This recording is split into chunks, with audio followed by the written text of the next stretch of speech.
दोस्तों, क्या आपने भी रात भर करवटें बदली हैं? घड़ी की टिक टिक टिक टिक करते पूरी रात बिता दी, सुबह उठे तो थके थके फील कर रहे हैं।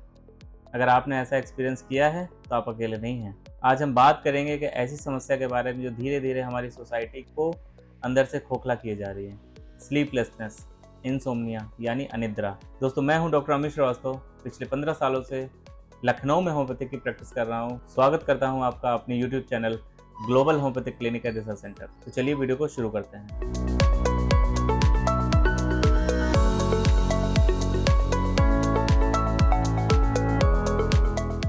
हमारे क्लिनिक में दोस्तों मेजरली 4 तरीके के पेशेंट आते हैं नींद से संबंधित। पहला, डॉक्टर साहब घंटों निकल जाते हैं बेड पर लेटे लेटे, लेकिन नींद नहीं आती है। नींद आने में बहुत टाइम लग जाता है। Means patient takes more than 30 minute to initiate the sleep. दूसरे तरीके के जो पेशेंट होते हैं वो कहते हैं रात में बार बार उठ जाते हैं, नींद टूट जाती है। Means difficult falling asleep. दोस्तों, तीसरे तरीके के जो पेशेंट होते हैं वो कहते हैं डॉक्टर साहब सुबह जल्दी नींद खुल जाती है, सुबह 3 बजे नींद खुल जाती है, 3:30 बजे नींद खुल जाती है। हम चाहते हैं कि उसके बाद सो ले, लेकिन सो नहीं पाते हैं। और चौथे पेशेंट जो होते हैं वो कहते हैं नींद की जो क्वालिटी है वो ठीक ही नहीं है। सोते हैं तो ऐसा लगता है दिमाग चल रहा है, हल्के से खट की आवाज़ में उनकी नींद खुल जाती है, फिर सो जाते हैं, फिर कुछ खट से हुआ तो फिर उठ जाते हैं। Means poor sleep quality. दोस्तों, अगर आंकड़ों पर नज़र डालें तो भारत में करीब 30 से 35% लोग ऐसे हैं जिनको नींद की समस्या है। यानी हर 3 व्यक्ति में से 1 या 2 व्यक्ति ऐसे हैं जिनको नींद की समस्या है। दोस्तों, ये एक बहुत बड़ा नंबर है। अगर आपकी नींद डिस्टर्ब है तो बहुत सारे कॉम्प्लिकेशंस हो सकते हैं। तो दोस्तों, आज हम बात करेंगे इंसोम्निया के बारे में। इंसोम्निया है क्या? What is insomnia? दोस्तों, अगर साधारण शब्दों में समझें तो इंसोम्निया यानी नींद ना आने की समस्या को हम इंसोम्निया कहते हैं।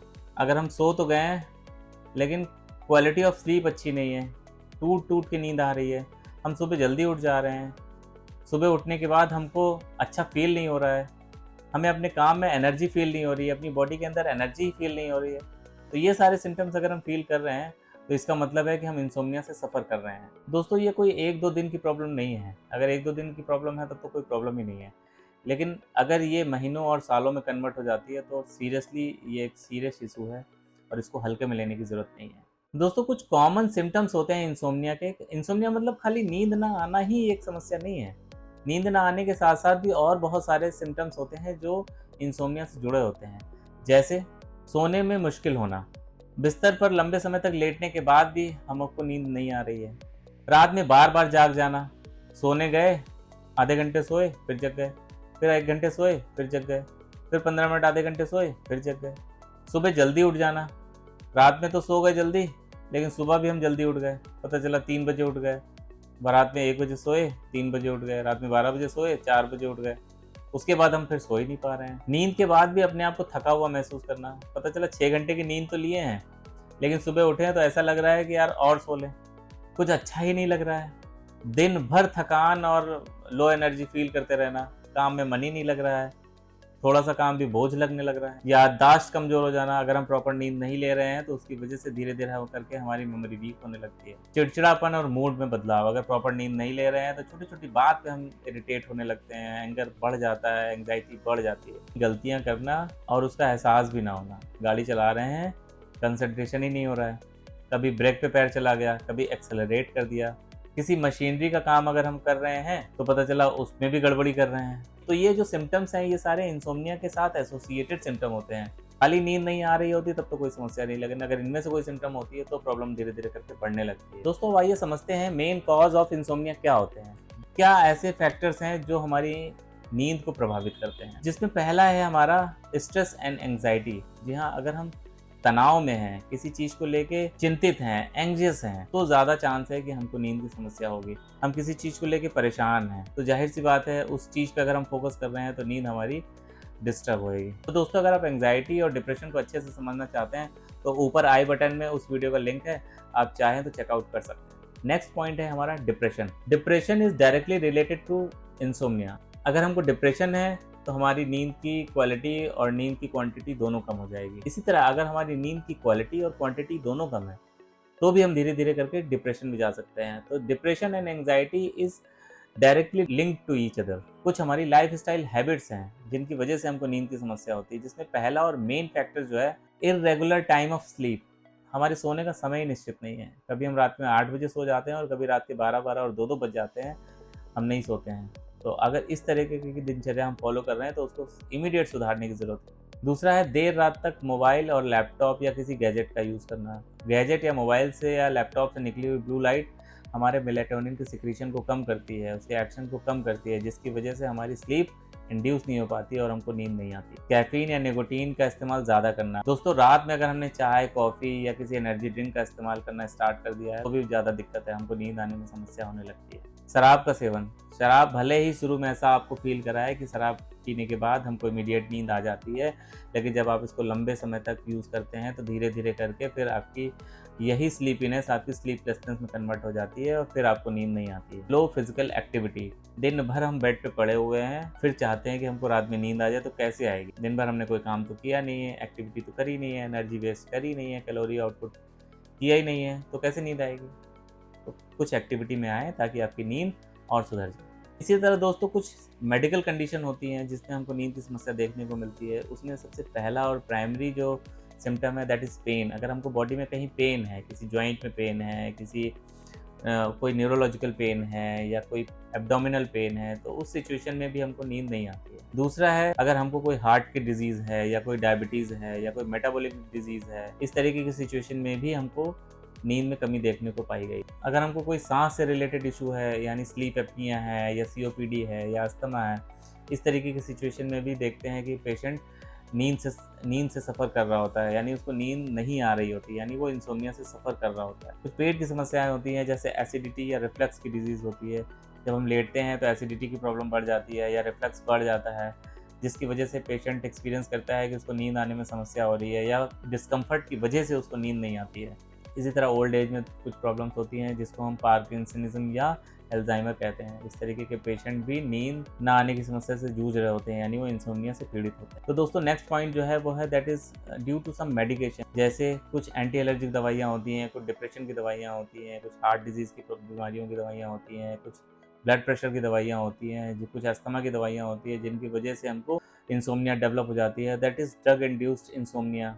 कुछ एनवायरमेंटल फैक्टर्स होते हैं दोस्तों, जैसे बेडरूम में अगर बहुत ज़्यादा हीट है, बहुत ज़्यादा गर्मी है, तो हमको नींद आने में समस्या होगी, या बहुत ज़्यादा चिल टेम्परेचर हो गया, बहुत ज़्यादा ठंडा हो गया कमरा, तो हमको नींद आने में प्रॉब्लम होगी, बहुत ज़्यादा शोर-शराबा हो रहा है, तो हमको नींद नहीं आएगी, या बहुत ज़्यादा लाइटिंग है उस कमरे में, तो भी हम नींद की समस्या से जूझ सकते हैं। अब दोस्तों समझने की कोशिश करते हैं कि इंसोम्निया में हमारे ब्रेन में होता क्या है, हमारी बॉडी के अंदर ऐसा क्या होता है कि हमको नींद की समस्या पैदा हो जाती है। दोस्तों इसको अगर हम आसान भाषा में समझे तो हमारा दिमाग जो वो है कंट्रोल यूनिट, जो हमारी बॉडी को कंट्रोल करता है। तो इसमें कुछ केमिकल मैसेंजर होते हैं जिनको हम न्यूरोट्रांसमीटर्स कहते हैं। तो ये न्यूरोट्रांसमीटर्स जो होते हैं ये हमारे सोने और जगने की जो मैकेनिज्म है उसको कंट्रोल करते हैं। नींद के लिए जो महत्वपूर्ण हार्मोन है वो है मेलाटोनिन। तो हम जब अंधेरा होता है तो मेलाटोनिन का सिक्रीशन बढ़ जाता है। तो जब हम आँख बंद करके लेटते हैं तो मेलाटोनिन ज़्यादा फॉर्म होता है, जिसकी वजह से हमको नींद और इंड्यूस होती है और हम सोने की प्रक्रिया में चले जाते हैं। लेकिन अगर हम कुछ अपना काम कर रहे हैं, अपना लैपटॉप पे काम कर रहे हैं, तो ज़ाहिर सी बात है हम आँख तो बंद करेंगे नहीं।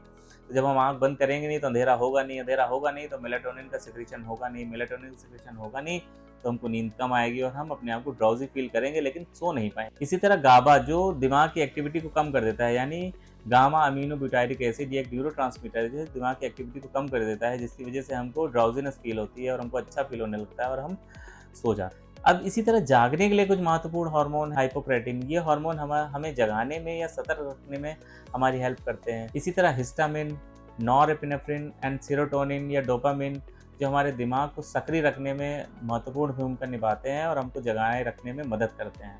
अनिद्रा में होता क्या है, अनिद्रा में इन्हीं न्यूरोट्रांसमीटर्स का जो बैलेंस है वो बिगड़ जाता है। जो नींद लाने वाले हार्मोन हैं वो कम एक्टिव होते हैं और जगाने वाले जो हार्मोन हैं वो ज़्यादा एक्टिव हो जाते हैं, जिसकी वजह से ये इम्बैलेंस होता है और हमारी नींद आने में हमको समस्या पैदा हो जाती है। साथ ही तनाव के कारण हमारी बॉडी कॉर्टिसोल नाम का हार्मोन प्रोड्यूस करती है, जिसकी वजह से इसका लेवल बढ़ जाता है और नींद आने में हमको समस्या होने लगती है।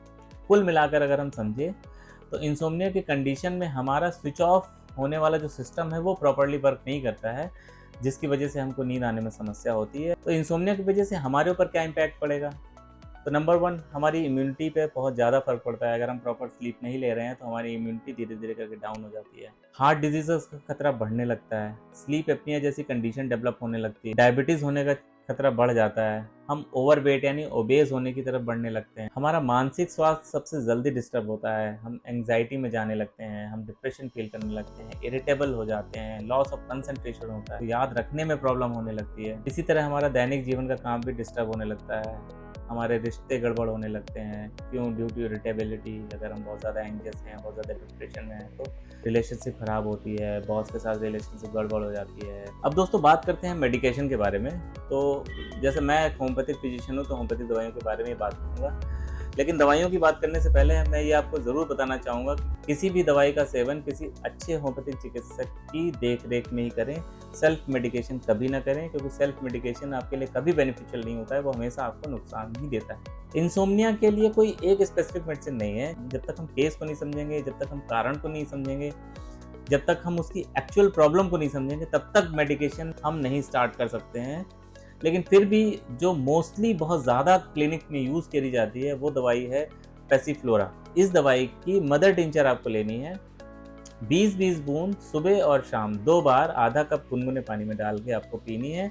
इम्प्रूवमेंट आएगा, लेकिन आपकी प्रॉब्लम खत्म नहीं होगी। अगर आप ठीक होना चाहते हैं तो आप किसी नज़दीकी होम्योपैथिक चिकित्सक से मिलें और उसके बताए हुए सलाह को फॉलो करें। और अगर आप चाहते हैं कि हम आपका ट्रीटमेंट करें, तो नीचे दिए हुए नंबर पे हमसे आप कॉन्टैक्ट कर सकते हैं। दोस्तों अब हम बात करते हैं मैनेजमेंट की। तो हम मैनेज कैसे करेंगे? तो कुछ पॉइंट्स हैं, उन पर अगर हम गौर करें तो हम अपनी स्लीप के पैटर्न को अच्छा कर सकते हैं और उसको और बेहतर बना सकते हैं। तो पहला जो पॉइंट है वो है हमारा एक रेगुलर स्लीप टाइम। अगर हम अपने सोने और जागने का समय निश्चित करेंगे, तो धीरे धीरे ये सर्कैडियन रिदम जो है वो मेंटेन होने लगेगी और फिर हमारी स्लीप साइकिल अच्छे से बन जाएगी और हमारी स्लीप की समस्या या नींद की समस्या जो है वो धीरे धीरे करके खत्म हो जाएगी। अपने बेडरूम में शांति और अंधेरा बनाए रखें। जितना हो सके अपने रूम को कूल रखें, एडिक्वेट टेम्परेचर रखें, जिसमें आपको बहुत ज़्यादा ठंड भी ना लगे या बहुत ज़्यादा गर्म भी ना लगे, और शांत बनाए रखें। तीसरा है इलेक्ट्रॉनिक गैजेट्स यानी मोबाइल, लैपटॉप या किसी तरीके के गैजेट से दूरी बना के रखें। जब सोने जाएं उससे कम से कम 2-3 घंटे पहले उससे अपनी दूरी बना लेंगे। यार अब हमको यूज़ ही नहीं करना है।